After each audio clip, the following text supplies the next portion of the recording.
Hi, and welcome back to yet another episode of 2016 Taking Back Your Life Google Hangout series. My name is Clark Garrison, and many of you know me from the host of The Conversation, an online talk radio platform that really looks to inspire, motivate, and educate listeners worldwide. I am also the founder of the Survival Radio Network with over 1.5 million downloads and 37 shows that broadcast from the station that also inspire, motivate, and educate listeners globally. What we're doing today is I've asked a group of my friends individually to come on so that we can talk about principles, ideologies, and practices that they have used over the years. Now, these are out of the box principles. These aren't your traditional ideologies that you would hear every day at your workshops, seminars, and symposiums that are going across, the United States and the world. So I am so tickled pink to bring on tonight, or I'd say today, because it is today time, my guest. So let me introduce her properly. She has a background in child education. She's an author, speaker, and a coach. Please welcome, and it's my esteemed guest from neighboring Canada, Miss Jeri Tourand. Thank you, Jeri, for hanging out with us. How are you? I'm awesome. I'm pretty excited about this. I've been looking forward to it for a while. So thank you so much for inviting me. Oh, and the pleasure. Yeah, it's going to be fun. And what's really cool is you're our second Canadian. Awesome. Yeah, right? Go Canada. There you go. So let's jump right in. I want to give the opportunity to have enough time to cover all the questions I've got, and also some directions for you guys listening out there. If you have a question, comment, there's a Q&A button right on the player. If you click on that, type in your question, I will be able to give your question to Jeri, and we'll have time to go over the answers for that. As I've been nosy and looked at your website and other things, I understand that you help people heal emotional wounds by tapping into the power of their heart and emotional guide system. What was your journey from classroom to coaching those in need? What was the impetus of getting you started on that journey? I grew up in a really kind of a top-heavy family where success was dominant. Everybody wanted to make sure they had at least one degree, if not a master's degree. Education was the focus. Success was the focus. Security.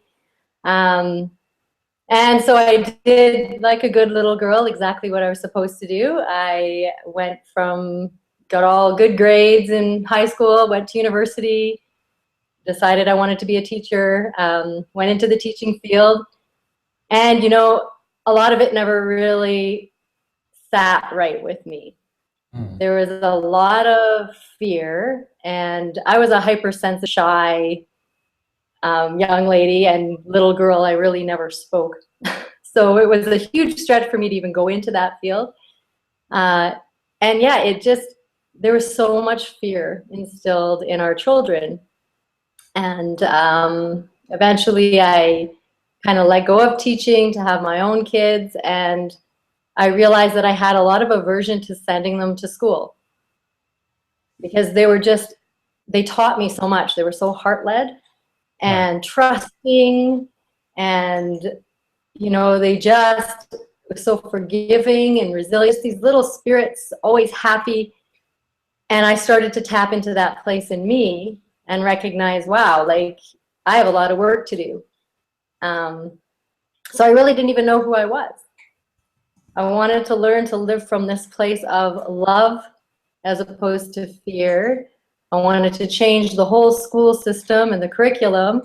And, I just noticed there's all these gaps in the education system, that we really weren't educating our kids emotionally, and very disconnected. And so I started that process of connecting with who am I, and started to ask those questions. Totally open Pandora's box. Mm-hmm. Who am I? Why am I here?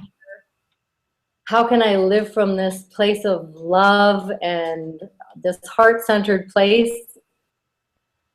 And then recognizing that really that's living from from the truth of who we are. These kids, they know, they're born knowing, and then they slowly start to forget. And so we shift from our hearts to our heads. You know, the first traumatic incident that happens in our lives, the first time we're reprimanded or feel abandoned, given a timeout, and that love becomes conditional, and then all of a sudden we're operating from a place of fear and inauthenticity. Who do I need to be accepted with this person? And so starts the forgetting process of who we are. And I really decided my kids deserved to know their mom. And yeah, I went into all these personal development programs. I joined a big sales company and started to ask those big questions, and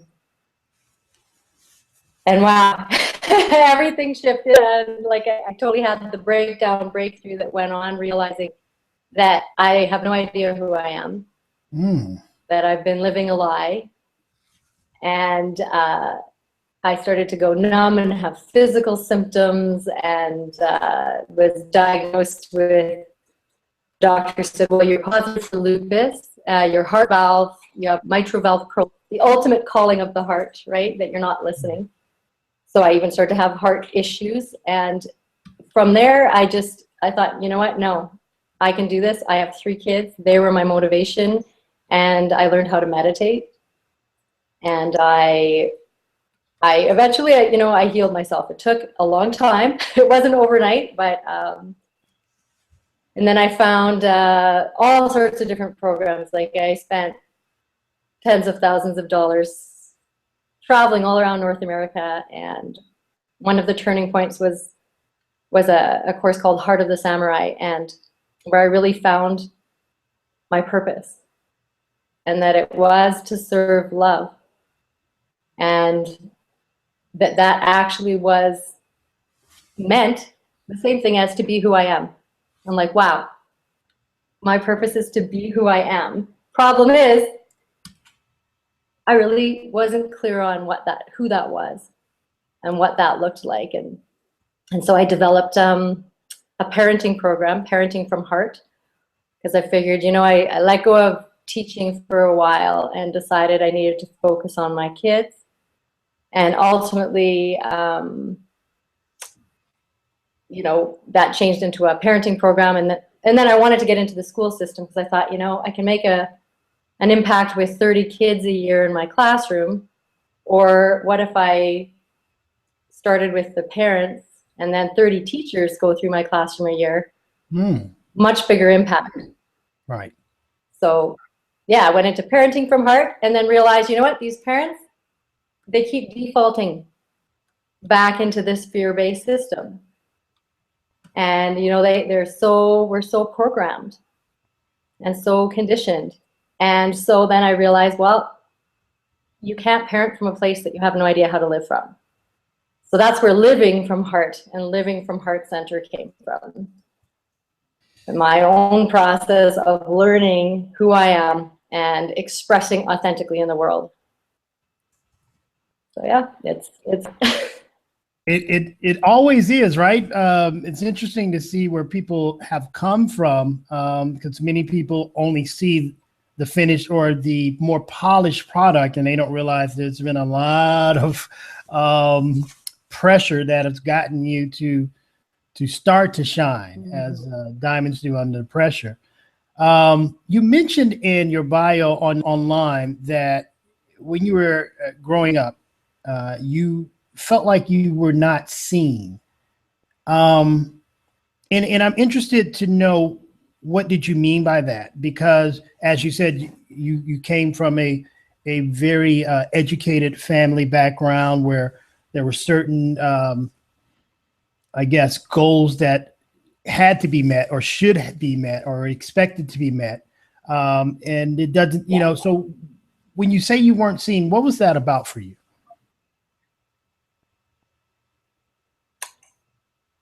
you know, it was, I see, I'm going to go to the bottom line. So not being seen is, I didn't know who I was. My parents didn't really know who they were. So they really didn't even have the ability to connect deeply with me. So I felt like I wasn't heard. So the few times that I actually tried to get their attention and to speak my truth and to say what I wanted, when I get upset about something, it was like they didn't, you know, they didn't hear it. They didn't see me. Just, you know, stop your crying or I'll give you something to cry about, right? Mm.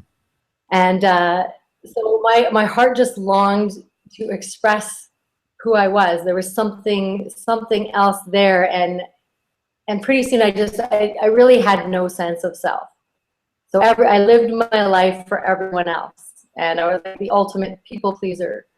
That everyone else, and so just the little messages from my parents, you know, that's I heard them as, you're not important.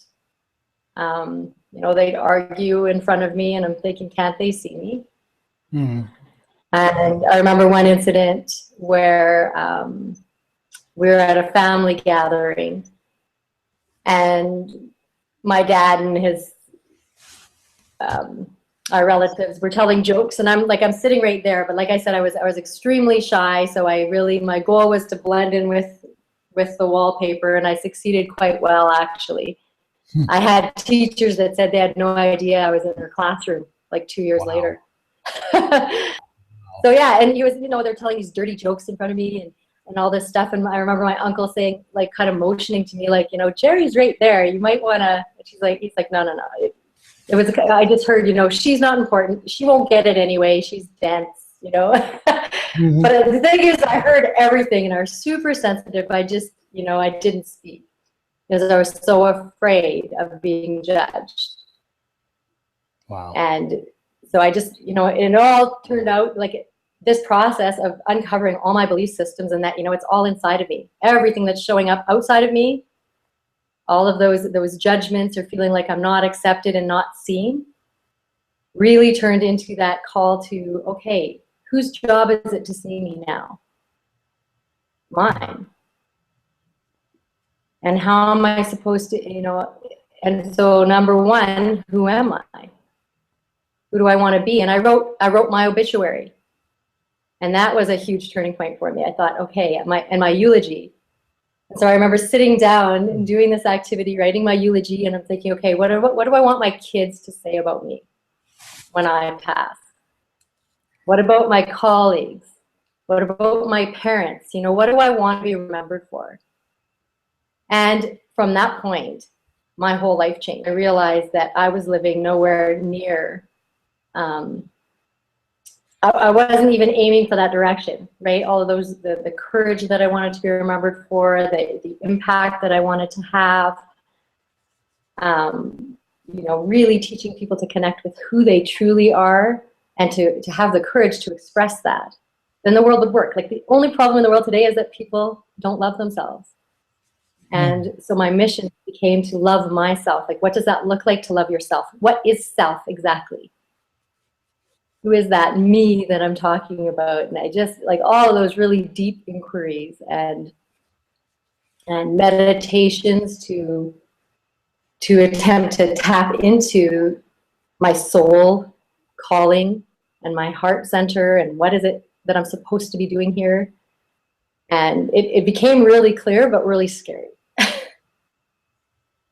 I love the way I love that exercise about writing your eulogy, because it's the old adage of, what do I want my tombstone to read when I'm gone? So I've got to do that. I've never had the guts to write my own eulogy. I think it's a great exercise. Yeah. Well, it gives you a sense of direction. If you want some clarity about what's important in your life, you know, what do you really want to be remembered for? Like, who are you? Why are you here? And those questions start to become really clear, and it's a very emotional exercise. And so it does kind of split your heart open. It connects you with that place of truth, with that place, like our hearts our direct connection to source, to God, to our divinity, to who we really are. And so once you connect with that place and you start to quiet the monkey mind and, you know, bring them in alignment so you can work, your head and heart need to be working together and assisting you in leading that meaningful life, which is what our soul wants, our spirit. So it's like getting those three parts in balance, like mind, body, spirit. Once they're aligned, holy smokes, be ready, because life just happens. It really does start to just happen for you. Synchronicities start to happen. You think about someone and there they are. You start thinking about, yeah, I need to get online. I need to do some video. And there you get an invitation to go on this radio show with this awesome guy. And it's like, okay. So your job becomes just to say yes. When you're in alignment, you can actually live from the place of just the yes man, saying yes to everything that presents and trusting that it's all happening perfectly, that life happens for you, and you get more and more evidence that that's true. It's an awesome place. But because it's a stretch for a lot of people, if you take too big a leap, it's normal to kind of feel like it's a dance, right? You know, 2 steps forward, 1 step back. But just recognize that you can't lose anything, right? Right. You're always moving forward, even when it feels like you're sliding back. That's just the self-saboteur coming in your head, popping up, because its job is to keep you safe, right? And whoa, this isn't safe. Absolutely. Like, what might, who do you think you are? And you know, those little messages. So now I just say, okay, thanks, Helga. It's okay. I got this. Well, let's do some defining. We're here to do it anyway, right? You always do. Let's do some defining to lay some groundwork on the work that we're going to do over the next 30 minutes or so. From your practice, what do you mean when you say tapping into the power of the heart?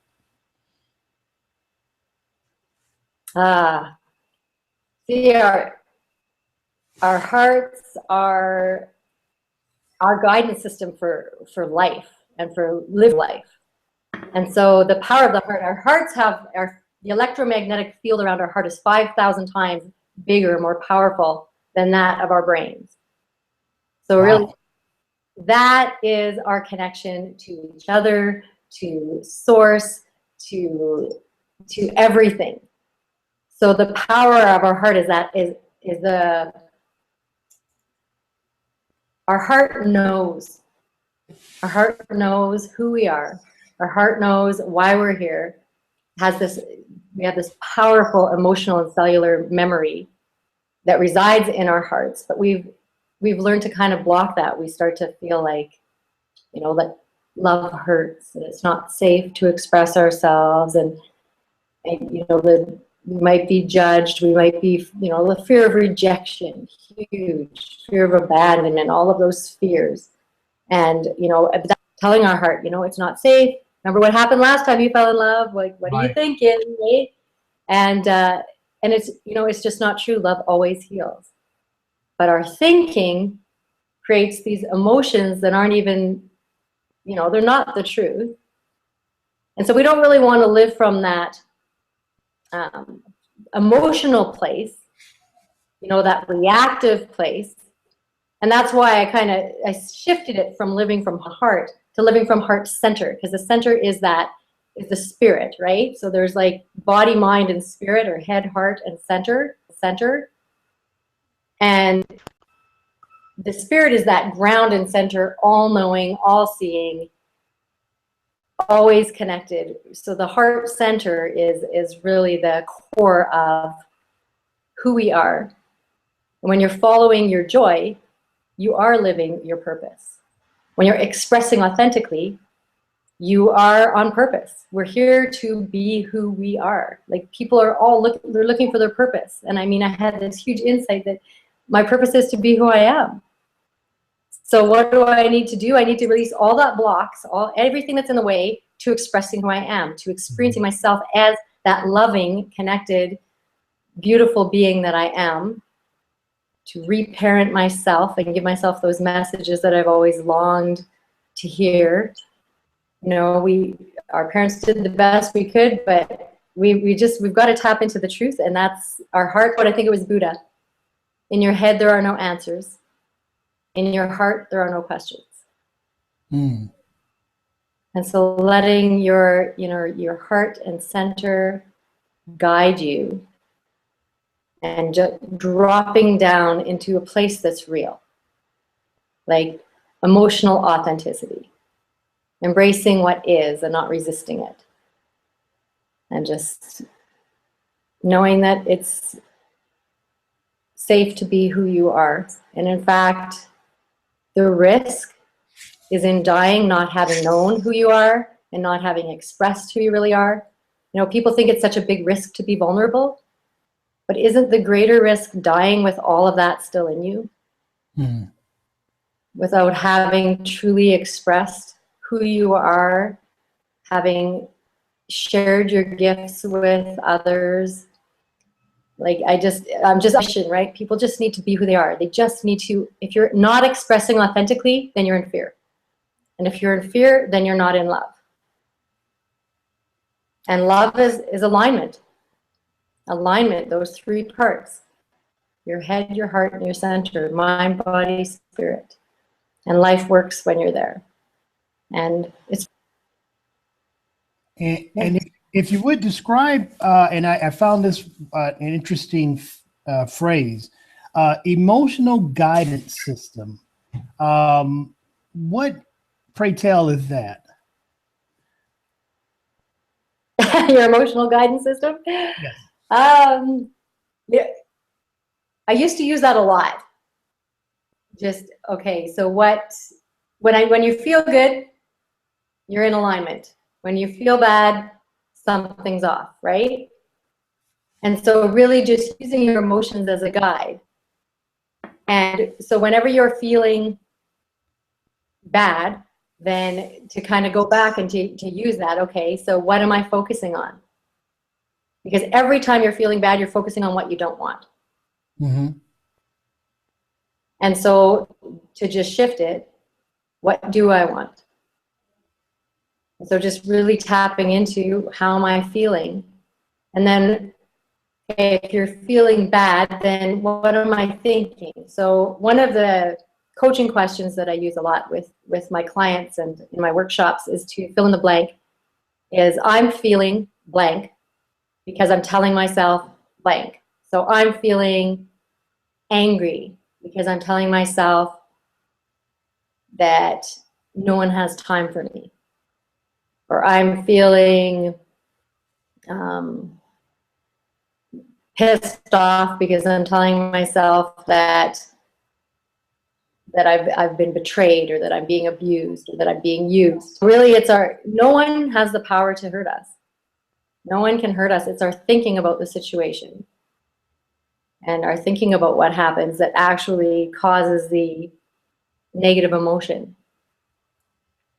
And so once we do that, we tap into that emotional guidance system. Okay, I'm feeling angry because I'm telling myself that nobody sees me, that I'm not important to my partner. And then recognize, how does that feel? Then going into your body. So what sensation is associated with that? Mm. And I'm a big fan of A Course in Miracles. And a line in there is that every act is either an act of love or a cry for love. Wow, I like that. And so when you, yeah, and so when and that's all it is. Like even the most horrible things you can imagine, like those people are, like hurting people hurt people. Mm-hmm. What's inside is going to come out.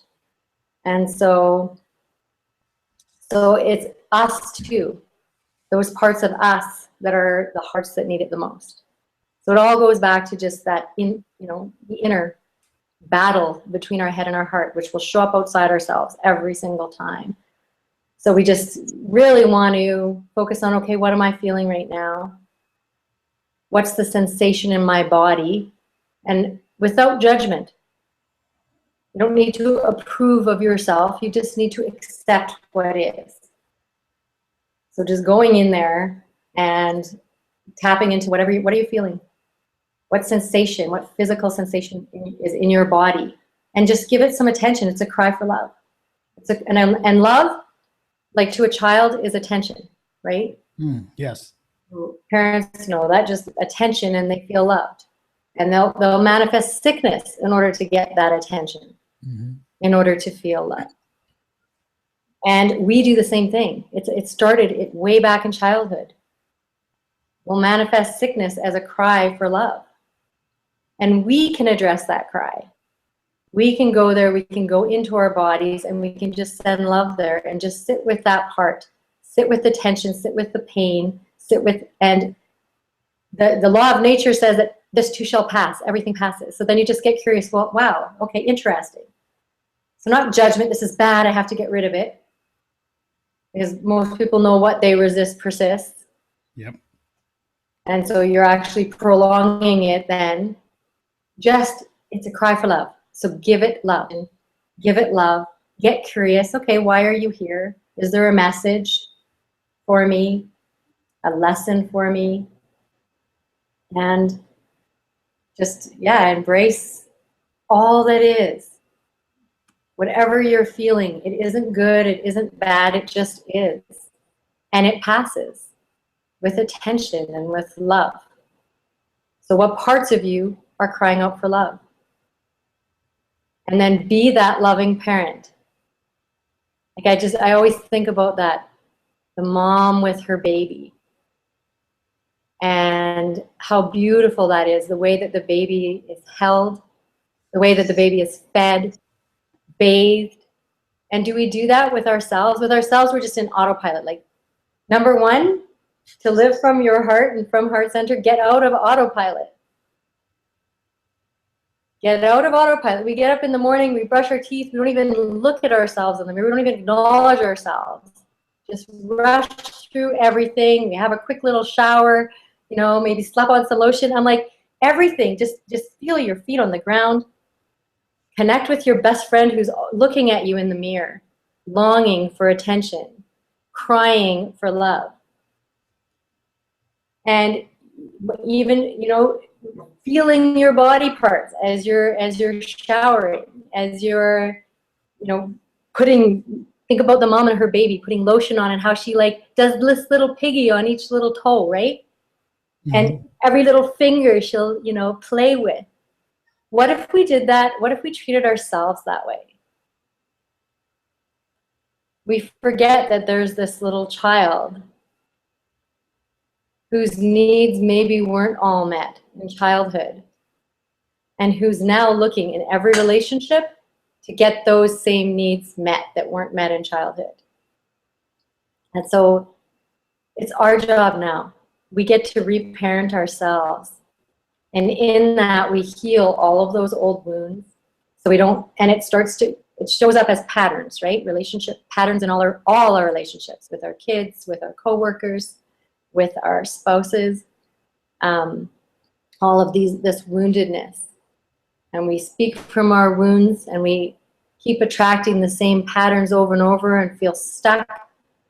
And all you need to do is go back and reparent yourself. And okay, I'm 4.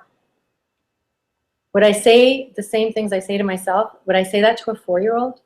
Like, what's wrong with you? We say things like, what's wrong with me? Why can't I do this right? And here it is again. Would you say, why can't you do this right? What's wrong with you?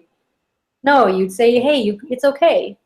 You'd forgive, and you're human. And you got this, and it's okay to make mistakes. We're here to make mistakes, for God's sake. Forgive yourself for being human. But yeah, I just watch all this self-abuse and self-loathing, and that really is why the world is the way it is.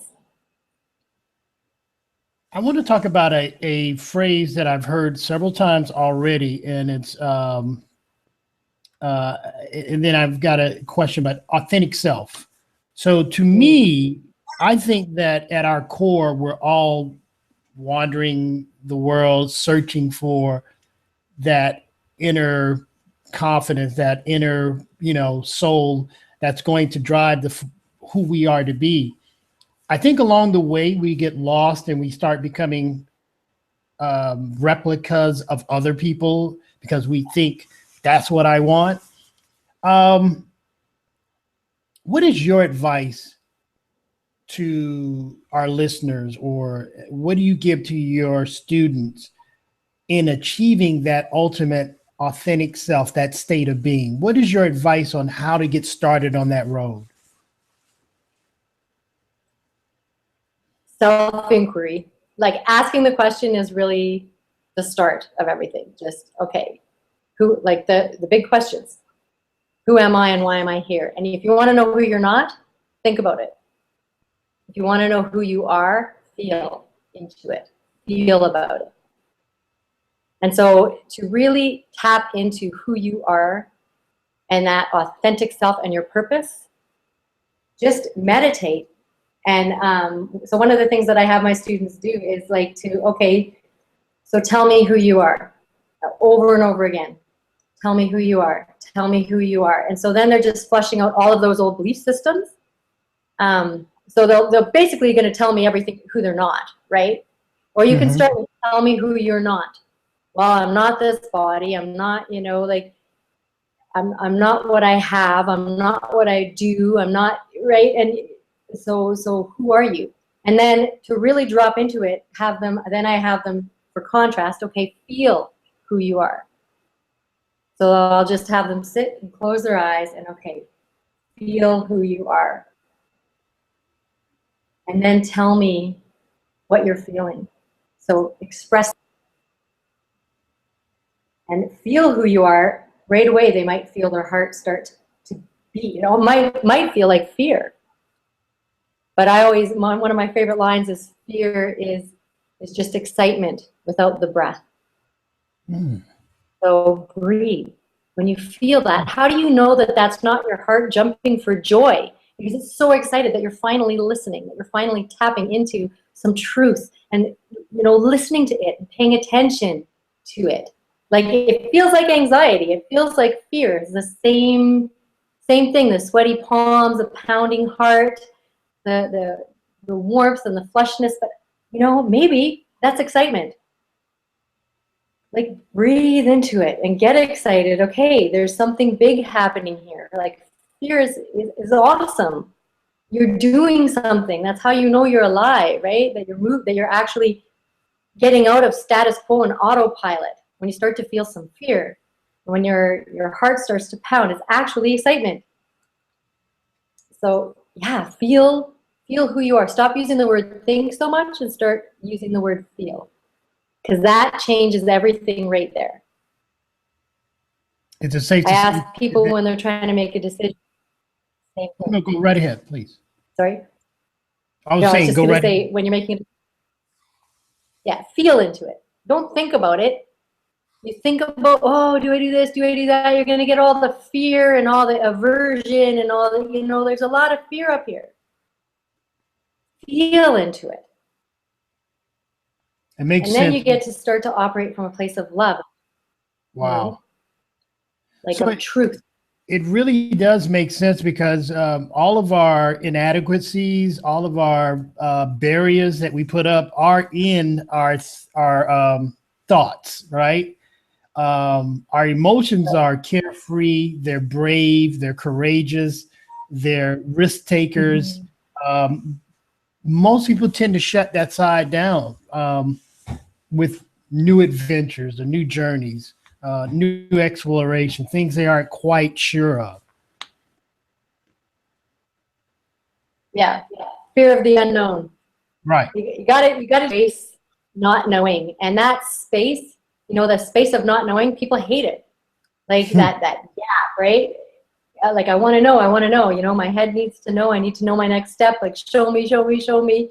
And that space is so important though, because that's where you can actually hear what's true for you and get in touch with your soul calling and the calling of your heart.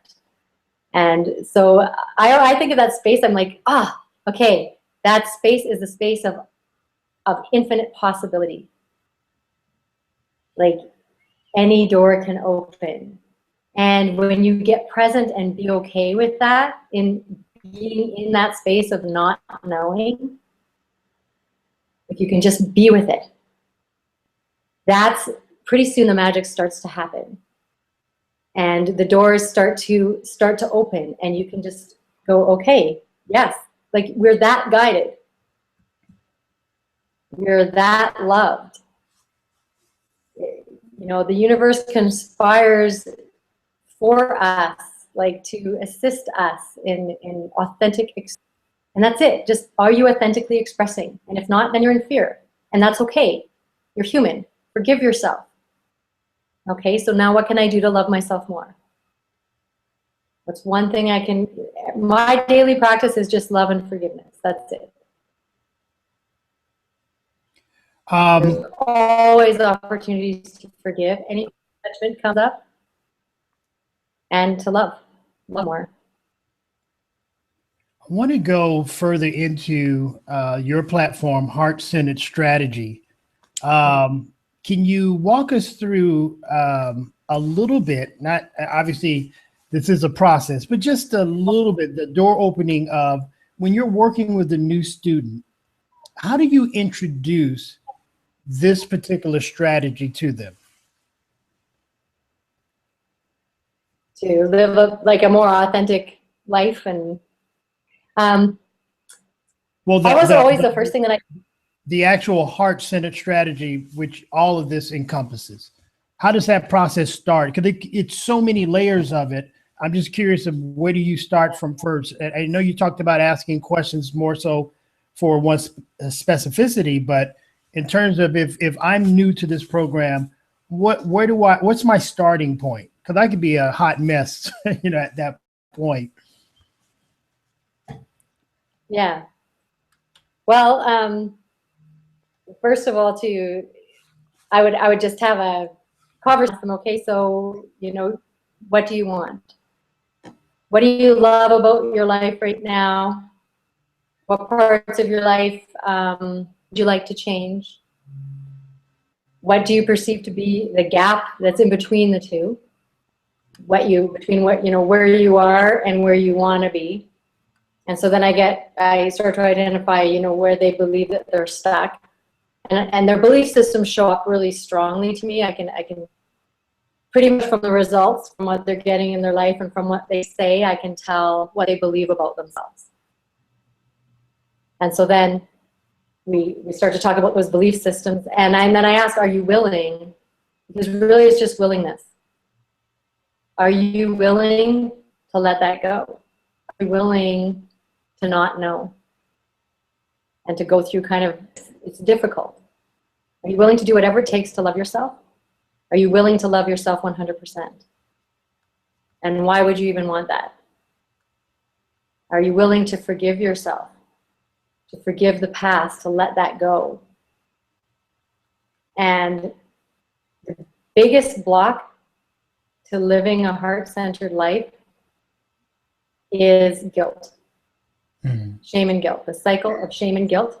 Because as long as we're carrying on this cycle of shame and guilt, as long as we're still identifying ourselves through the filter of the worst thing that's ever happened to us, or through the filter of the worst thing that we've ever done, then guilt subconsciously demands pain and suffering.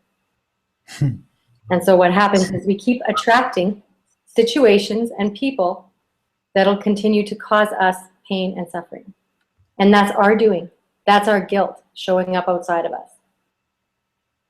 That's us identifying ourselves with the worst thing we've ever done or the worst thing that's ever happened to us. And that's the farthest from the truth of who we are. If at our core we're love, then really the most loving, kind, amazing thing that we've ever done is actually the closest to the truth of who we are. And so the first step is to forgive. To forgive yourself for ever believing that you weren't lovable, for every time you ever believed that you weren't important. You're really forgiving yourself for being human. You were a child. The first time those things happened, you didn't know. You had no choice. You couldn't process. You didn't even have that ability to process it. And so when your mom shushed you, or when you were spanked, or sent for a timeout, or your cries weren't answered the first time you were put in a crib. I'm not important. It's not safe. I'm not lovable. I'm not good enough. All of those things. So we first need to clear those and get where they came from and that we're innocent. Our parents did the best they could with what they knew. We do the best we can with what we know. So forgive yourself for every single time you ever believed those things, those messages, that you weren't worthy, that you weren't important, that you weren't good enough. And that clears the way for all the rest of the work. And I do that on an energetic level with people, because everything starts as energy. Mm. So the difference between my approach and a lot of psychologists, a lot just, they operate from here and you hit a wall. Like understanding and awareness is awesome. It's the first step to change. But if you don't change kind of the energy and where, go back to where it first happened and change the story and the energy around it and the thinking about it and that victimhood, nothing changes. Like you can only change so much and you'll hit a wall again. Wow. And so I work on all the levels, mind, body, and spirit. You mentioned a phrase a while back, and I gotta bring it back up because it was such a perfect phrase. When you said we have to learn to serve love, and I was wondering if you could just elaborate more on that, because I'm sure this is something that we all don't do enough. Yeah. Well, the thing is, if you're not serving love, you're not living. To me, I get, what's my purpose? What's my mission? And it all boiled down to serving love. And if we are, and I believe that at our core, we are love. We came from love. We're returning to love. We're here to experience the whole gamut, the fear and everything that's in the way, so that we can eventually return to love and to who we are. And so really our only job is to just express who we are, which is love. So if you're not giving love, then you're really not living. And they've done a study where they asked what their biggest regret is. And everyone had to be like within a couple, weeks of passing. Oh, wow. All over the world. And what do you regret the most? So they're ready to take down all these answers, right? And the thing is, they could throw out all of their sheets because everyone said the same thing. Can you guess what they said? Either to be loved more or to love others more, probably somewhere in that ballpark. Totally. Yeah. It wasn't, I wish I had a bigger house. I wish I was more successful. I wish I would have loved more. Or the other face of it was, I wish I would have been loved more. Dead on. And so really that's our purpose, to be loved, to serve love. Because serving, we're here to serve. If we're not connecting with other people, like, we are connected. And if we feel like we're alone, remember that alone is actually all one. So you're never alone. And it's such a beautiful thing to actually love and be alone, because then when you're with no one, you're with everyone. When you don't have anyone in particular, people are like, oh, I don't have anyone to love me. Then you have everyone to love you. How you love someone is by learning to love everyone. Like, love teaches us how to love. Love teaches us how to live. Life is about loving. Love is living, right? If you're not expressing love, you're not expressing who you are, and you're not being authentic. And if you're not serving, you're not going to be fulfilled. Our soul requires meaning. We need to live a meaningful, fulfilling life. That's what our soul wants. Our heart wants to create and have fun and give love. Our head wants to be successful and secure. And, you know, so get them all in alignment. And in order to get them all in alignment, just serve love. Like, you're serving, you're going to feel fulfilled. You're going to feel like you're having an impact, making a difference, which of course you do anyway. Everyone makes a difference. You can't not make a difference. Just your being here. Shift things. Even if you stayed in a cave and just meditated, you're making a difference, because we are all one. So it's it's a interesting quote by Attila the Hun, of all people, who said, everyone has a purpose in life, even if that purpose is, and I'm misquoting this a little bit, but even as that purpose is to know what not to do. So we serve some goal or some reasoning in life. It's just better to, as you so aptly put it, to not only serve love, but find your authentic self and bring all of those things within alignment. And that will help you know your purpose. Not, you know, or I wouldn't even say no, because that puts us back in the brain. That'll help you feel your purpose, right? Yeah, well done. Yeah. Yeah, feel and do that. You can do that inquiry. You can just sit quiet with yourself, take 20 minutes, and just feel your purpose. If you have someone who's willing to do this with you, it's even more powerful, because they can say to you, feel your purpose, or feel who you are. And then you can share what's coming up and keep doing it. Feel who you are. Share what's coming up. Feel who you are. Eventually you get to this place that just splits you open, and you have like the insights, and you hear yourself, and you're like, oh my gosh, because you're feeling who you are, you're going to feel the aliveness. Your body will start to vibrate. You're going to start to feel that energy flowing, and like things happen. So notice the sensations when you're feeling into things. You start to feel what life is by feeling the life and the aliveness in your body. And when you do that, then you bring that with you into every room that you enter. You bring this aliveness. You bring this energy that shifts people and that helps people to remember who they are.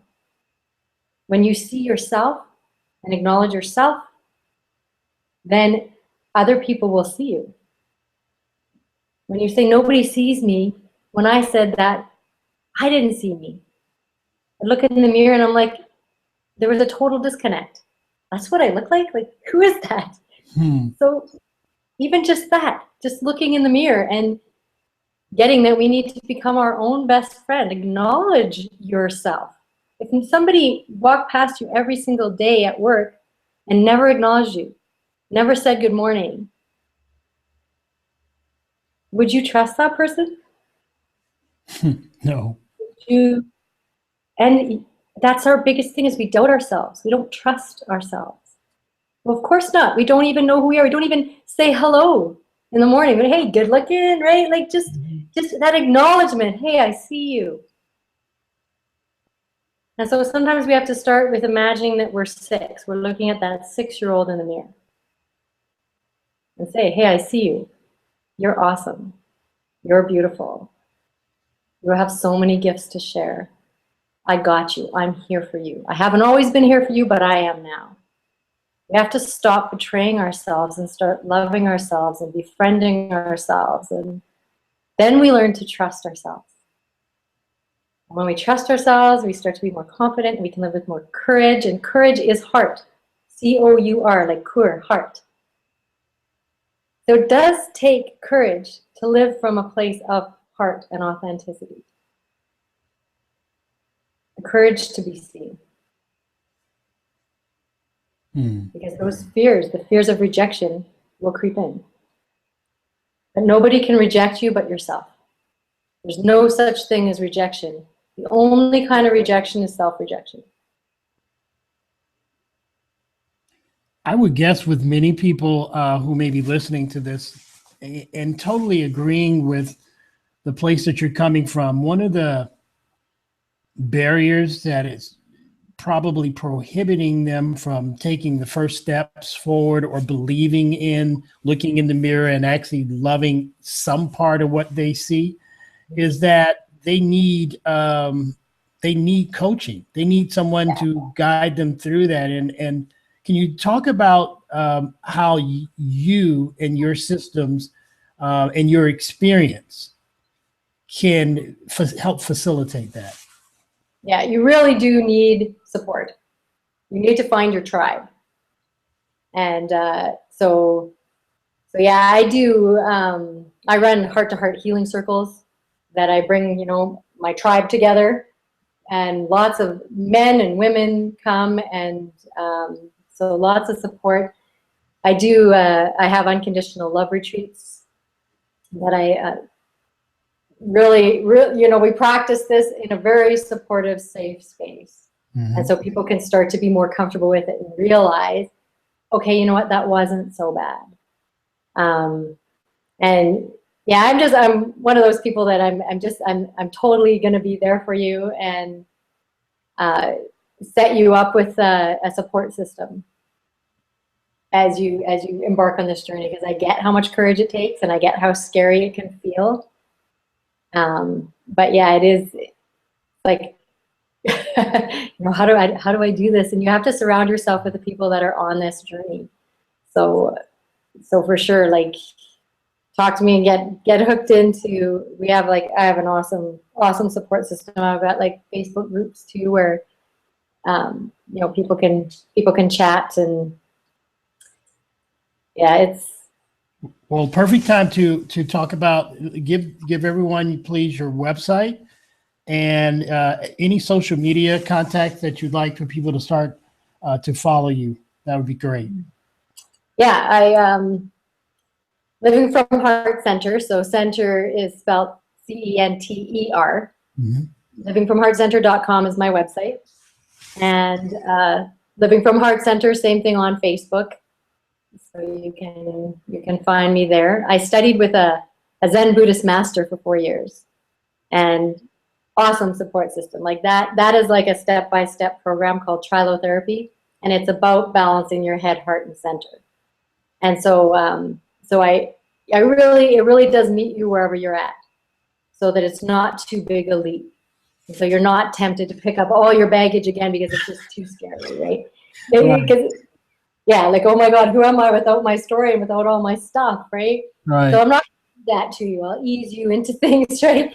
But yeah, I also have a meetup group that is also called Living from Heart Center. So on meetup.com, and all my events are listed there. Okay. And so yeah, I have the weekend retreats, which are really are about experiencing yourself as love.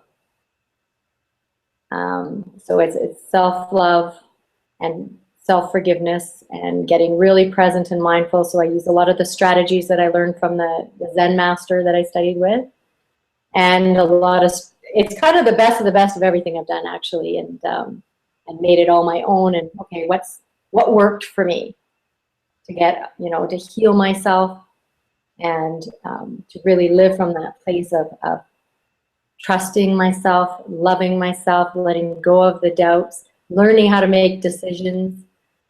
It was quite a journey.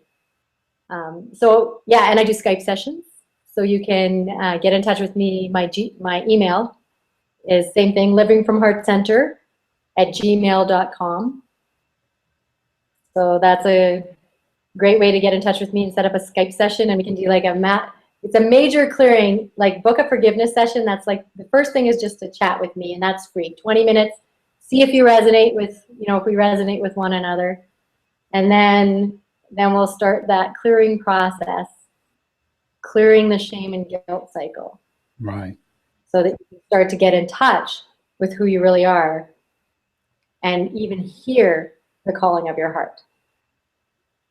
Wow. So, yeah. Wow, this has been a great, we always run out of time, and it never is truly enough, but this is obviously an introduction to who you are and what you do. And I want to thank you so much for allowing me to have this time to chat with you. Thank you, Clark. Yeah, it was a pleasure. I really appreciate it. And guys, everyone who has been a part of this wonderful, knowledgeable, informative series, I'd love for you to go to my website at www.clarkgarrison.com. The name is spelled right there. It's a little different. And look at some of the past presenters that we've had, and we've covered a gamut of topics, and I think you'll be very pleased with some of the organic questions and answers that you've gotten as you've been listening to Ms. Tourand today. We've had a wonderful time. Be sure to tune in for our next one. And let me make sure I got the date confirmed. We will be speaking with a good friend of mine, Ms. Nancy DeVille, April 1st, 7 p.m. Eastern Standard Time, whose topic will be health, sexy, and happiness. And you guys who know Nancy, she's all about all three of those things, and has a world of information and knowledge based on that. So thank you so very much for tuning in. By the way, go to my YouTube page at, again, Clark Garrison. Just put in YouTube and put my name in, and I'll come up. Subscribe to us. We've got phenomenal edited versions of not only this, but all these series that we have, and some other goodies on there as well. So I'd love for you to follow me on YouTube. And remember, being average is certainly not what you want to be in life. It's the best of the worst and the worst of the best, stuck in the middle where everyone seems to want to be. And that's not what you want to be. Thank you so very much for tuning in. We'll see you next time.